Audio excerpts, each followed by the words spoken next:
today we are shining a light on some of the heroes who have emerged from the anti-government protests which have been happening for the last 1 month or so.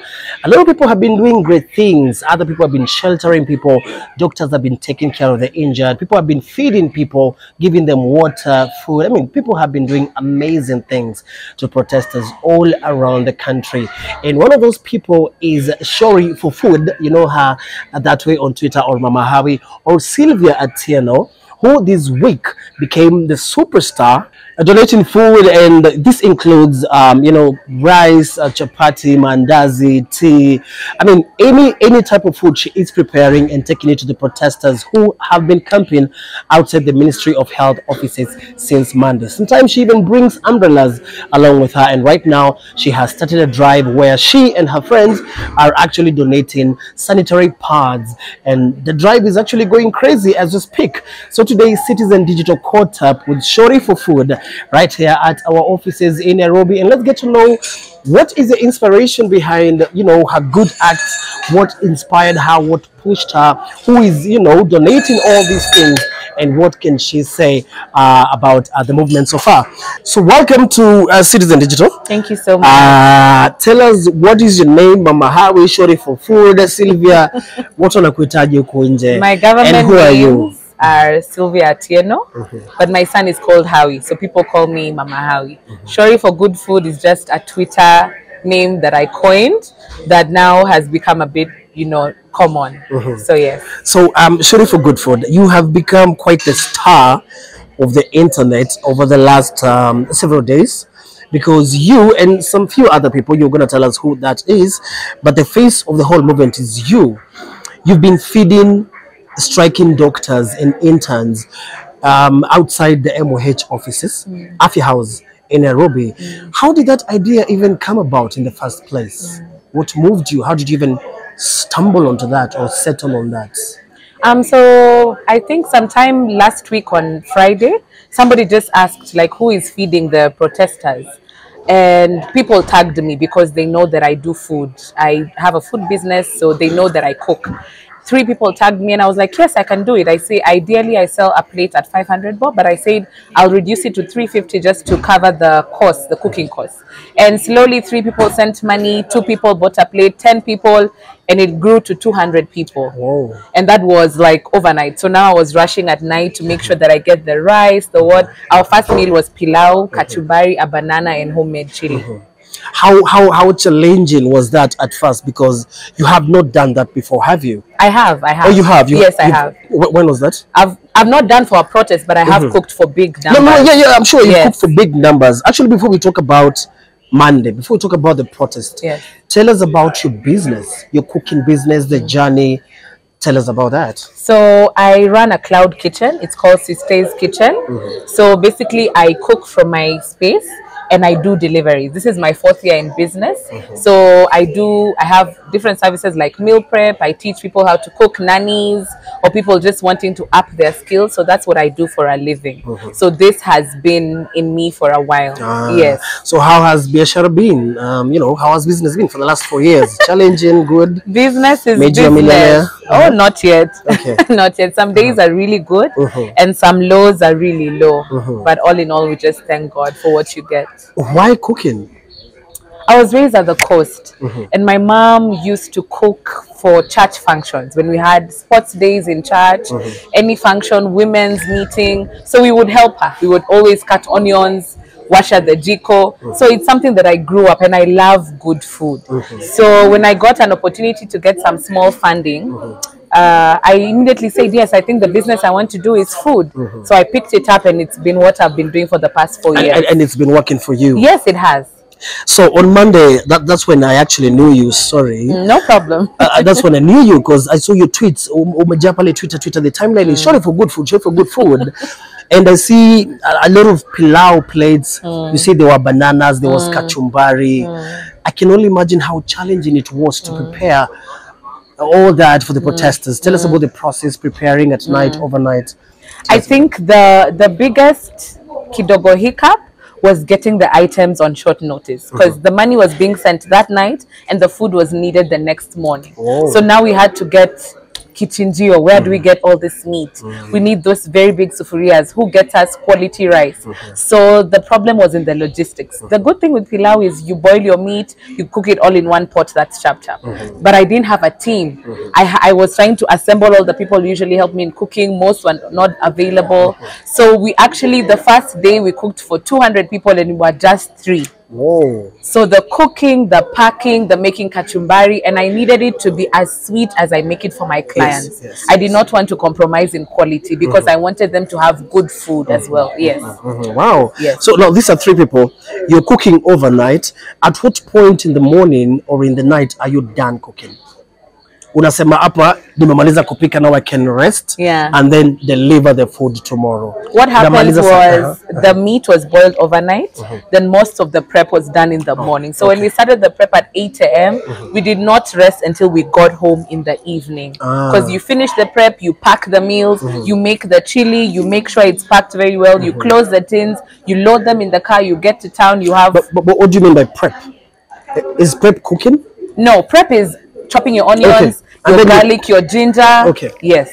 Yes. So now you cook, after cooking start packing. Yes. Yes. Now then you took it to the protesters. Yes. And we had water, so we had to make sure that was there as well. We had bananas, so we needed a team to be in sync. You get a pack of food, banana, water, spoon, give it to you. How many people did you feed on that day?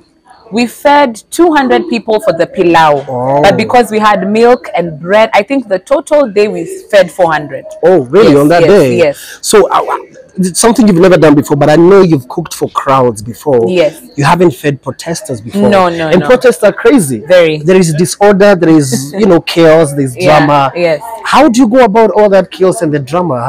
How was the experience like for you? So honestly, the doctors, they were not there to cause any chaos. They were just there to get their voices heard.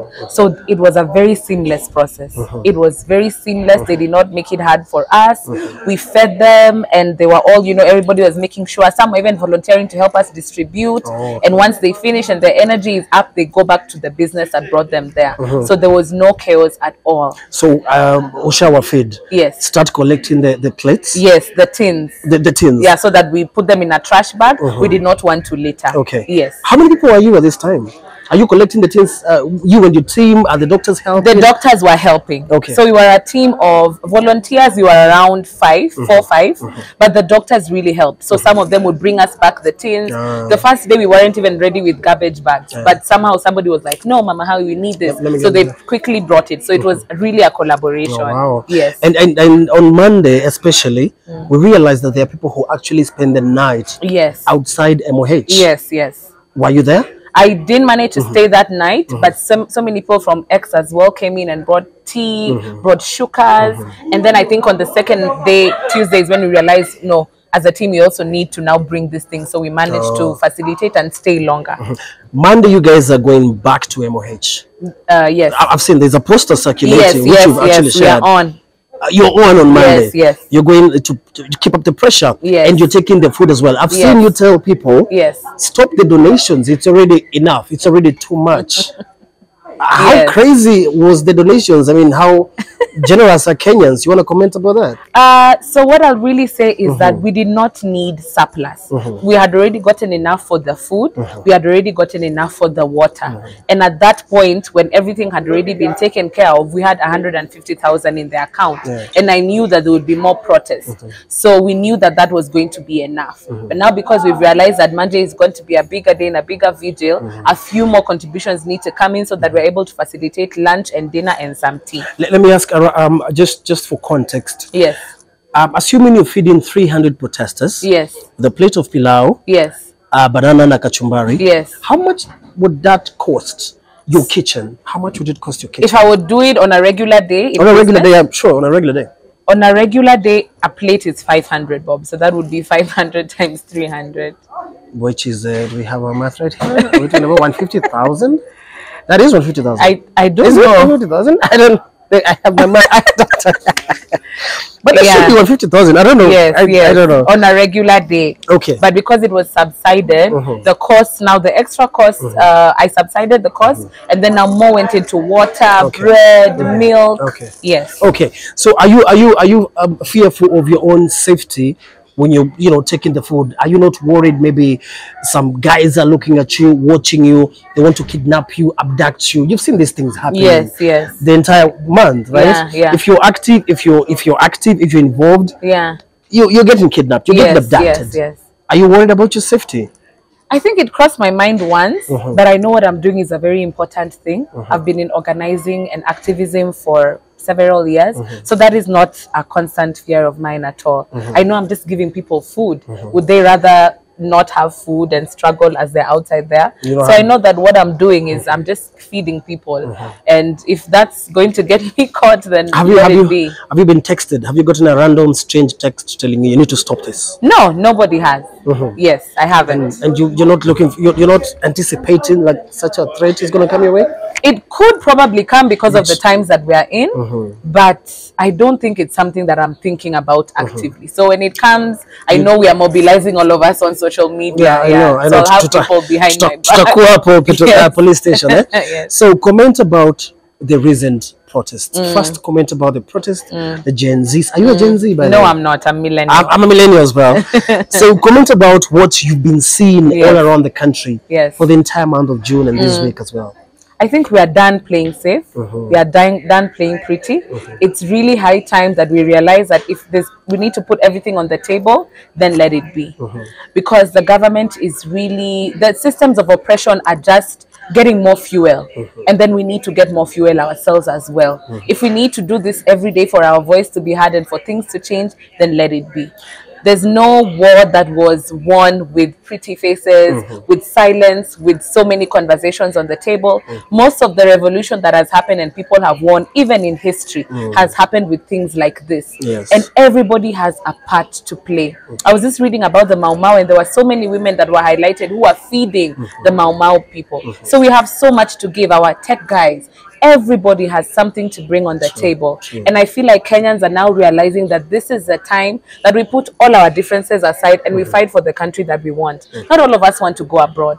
Most of us want to make this country to be as lovely as outside is. So we need to fight for it. And everybody right now is just all hands in. And I think I really love that. About the Gen Zs, I think I really like that they're realizing that there's so much more to life than fun, and they need to play a huge part.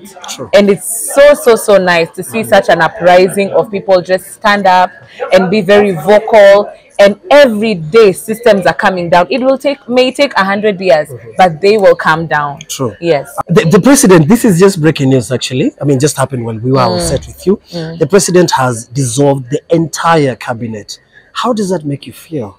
To be honest, I'm quite elated because this shows that things are happening, things are shaking in one way or another. Nobody should ever tell us that digital activism is nonsense because this started as small whispers and then it grew up to be loud voices. We need more to be done. That's a proper move, but we need more to be done. We need more accountability. We need more to be done. What is your family saying about what you probably didn't do? They know that you're part of the activism? Do they know what you're doing with the protesters? Yes, they do. Your mom, your dad, your siblings, whatever. Yes, they do. Are they encouraging you? Are they worried for you? Are they worried? They haven't voiced any worries, but my mom the other day was like, where did I get this one? Where is this fighting spirit from? But my mom is also a fighter. She's a doctor herself. Oh, okay, wow. So I feel like this fight is just as in me as it is in her. She may not come out on the streets, but she actually donated 10 kgs of rice for the first day. So that just shows... Thank you, Mama. That just shows that she's for this. Yeah, so there's so much support that is pouring in even from the older generation. They are calling, they are saying that you guys are really doing something good. So the fight is for all of us. That's true. Yes. So I'm sure you're going to be doing this more. I mean, if the protests continue, you will do this more. Yes. Is there anything you'd love to urge Kenyans, you know, in your movement and whatever you're doing? You can just urge them directly. Show up. We need you on the ground. It's lovely that people are willing to open their pockets, but the numbers shake things. I wish that more people would show up to the Occupy MOH that is happening. It's happening on Monday outside MOH from 9 a.m. So we wish that people would show up in large numbers. All these issues, they're interconnected. Just because you are not a doctor doesn't mean that this does not affect you. True. All our struggles are interconnected. So the more that we show up for somebody else's struggle, somebody else is going to show up for a struggle that you're involved in. You just heard her. Mama Hawi, sorry for good food herself. She is doing a brilliant job. She's gonna be in town on Monday outside. Maybe it won't happen. I don't know. The cabinet has been dissolved, but we shall see what happens. But she says, please show up, not just with your money, but with yourselves, with your skills, with your knowledges, with your personalities, whatever you can do to keep the movement going, please do. Follow her on Twitter. She's doing a brilliant job, and thank you so much for this. Thank you so much. Thank you. Thank you.